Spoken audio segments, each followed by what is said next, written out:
तीन बहनों की लालची भाभी। करिश्मा, रेशमा और मनीषा तीन बहनें हैं। उनका एक भाई भी है, मयंक। मयंक अपनी बहनों को बहुत प्यार करता है, लेकिन मयंक की पत्नी सविता इस मामले में मयंक से बिल्कुल ही अलग है। वो अपनी ननदों का जितना बुरा कर सकती है उतना बुरा करती ही रहती है और अपनी ननदों पर हुक्म भी चलाती है। करिश्मा, करिश्मा, तुमने अभी तक नाश्ता नहीं बनाया? तुम्हारे भैया को ऑफिस जाने में देर हो रही है। हाँ भाभी, बस अभी बनाती हूँ। करिश्मा, तुम ये ढीलापन छोड़ दो। कल को पराये घर जाना है। वहाँ अगर तुम इस तरह से काम करोगी तो लोग क्या कहेंगे कि माँ ने और भाभी ने कुछ सिखाया नहीं। और तुम्हारी दोनों बहनें कहाँ है? रेशमा मार्केट गई है और मनीषा सो रही है। क्या? सुबह के 8 बज रहे हैं और ये महारानी अभी भी सो रही है? ये कहते हुए सविता अपनी सास दुर्गा देवी के पास जाती है। माँ जी, देख रही हो अपनी बेटियों के तौर तरीके? क्या हुआ बहू, सुबह सुबह क्या कर दिया मेरी बेटियों ने? अरे एक तो अभी अभी उठकर किचन में गई है, दूसरी सुबह सुबह बाहर चली गई और तीसरी अभी तक सो रही है। क्या करूं मैं इन तीनों का, मैं तो परेशान हो गई हूँ। जा जाकर उठा उसे और रेशमा से मैं बात करती हूँ। सविता सीधा मनीषा के कमरे में जाती है और उससे कहती है, महारानी जल्दी उठो, सूरज सर पर आ गया है। भाभी थोड़ी देर और सोने दो ना, मैं रात को लेट सोई थी।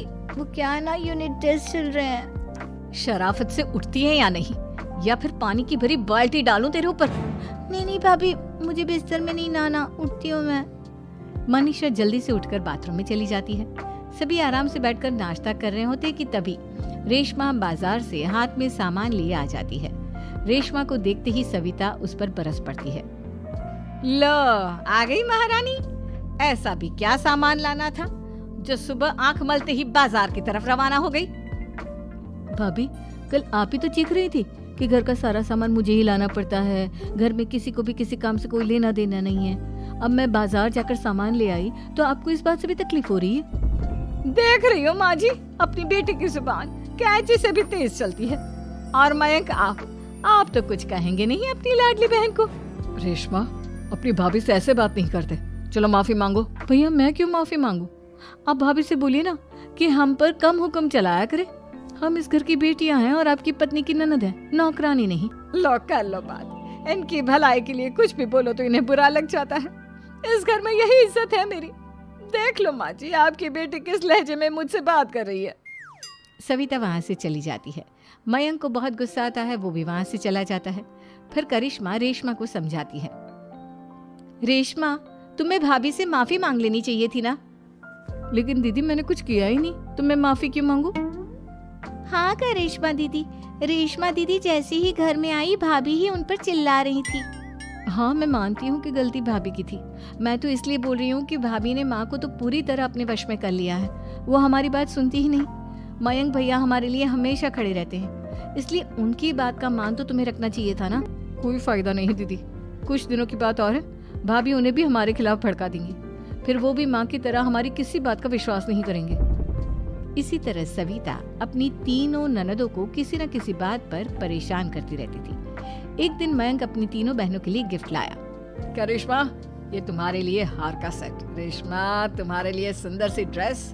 और मनीषा, तुम्हें किताबें पसंद है ना, तुम्हारे लिए किताबें लाया हूँ। थैंक यू भैया। थैंक यू भैया। थैंक यू भैया।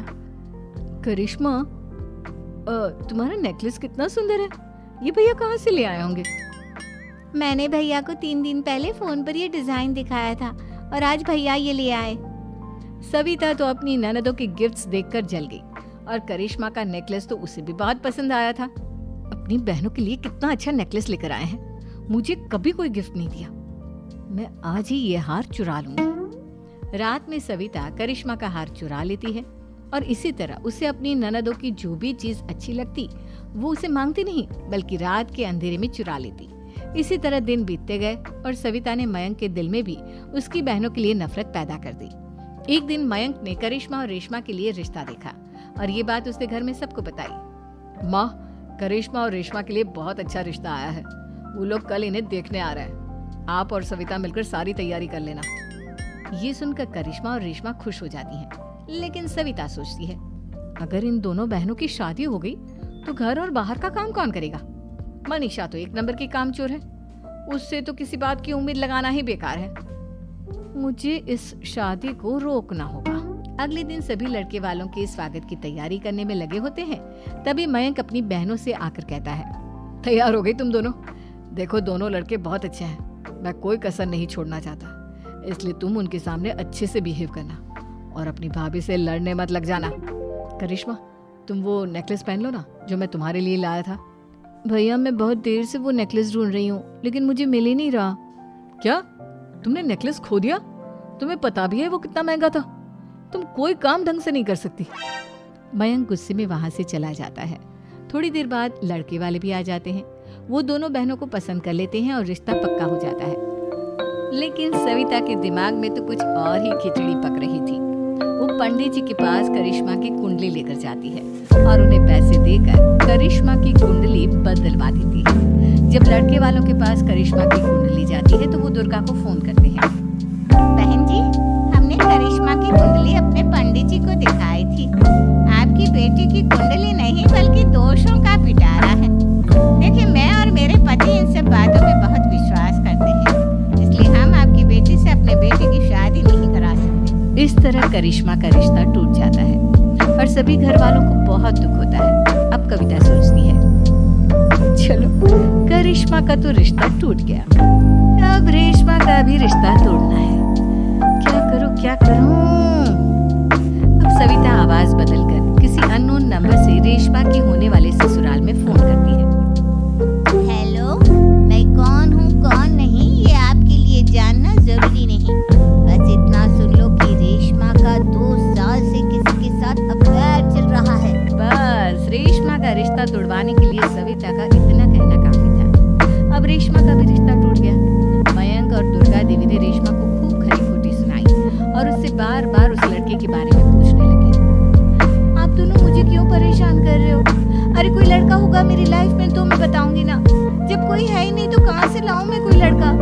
तेरे होने वाले ससुराल वालों को फोन किसने किया था? माँ मैं नहीं जानती किसने फोन किया था, मैं सच कह रही हूँ। मैं तो पहले ही कह रही थी इसकी लगाम खींच कर रखो, लेकिन मेरी सुनता ही कौन है? आप चुप रहिए भाभी, ये सब आपका ही किया धरा है। अब तीनों बहनों को विश्वास हो जाता है कि ये सब उनकी भाभी ही कर रही है। तीनों बहनें अपनी भाभी को सबक सिखाने के लिए एक वकील कर लेती है और घर में हिस्सा मांगती। देखो भैया, माँ बाप की जायदाद में जितना बेटों का हक होता है उतना ही बेटियों का, इसलिए इस घर के 4 हिस्से होंगे और हमें अपना हिस्सा चाहिए। मैंने तुम्हारे लिए क्या क्या नहीं किया और तुम इस घर में हिस्सा मांग रही हो? भैया, आप और माँ हम बहनों की कोई बात नहीं सुनते हो और भाभी हमारी शादी नहीं होने देगी, क्योंकि उन्हें लगता है कि आप हमारी शादी में ज्यादा पैसा लगाओगे और उन्हें हम जैसी फ्री की नौकरानी कहाँ मिलेगी। तो हम भाभी के साथ तो रह नहीं सकते, हम बहनों को अपना हिस्सा चाहिए। अरे तुम्हें शर्म आनी चाहिए अपनी भाभी पर ऐसा इल्जाम लगाते हुए। वो तुम्हारे बारे में कितना सोचती है। हाँ माँ, भाभी हमारे बारे में बहुत सोचती है। दिन रात बस यही सोचती रहती है कि किस तरह से अपनी तीनों ननदों को परेशान करूं, और कभी मुझे पढ़ने भी नहीं देती। दोनों बहनों का रिश्ता भी तो इन्होंने ही तोड़वाया है और रात में हमारे कमरे में आकर हमारी चीजें भी चुराती हैं। इसी तरह सविता की तीनों ननदें अपनी बात पर अड़ी रही। अब कोर्ट में तारीख भी शुरू हो गई। जब सविता को लगा कि उसकी तीनों ननद इतनी आसानी से नहीं मानने वाली, तो उसने अपने पति और सास को सारी सच्चाई बता दी और अपनी तीनों ननद से माफी मांगी। मयंक और दुर्गा को भी अपनी गलती का एहसास हो गया। अब सविता खुद करिश्मा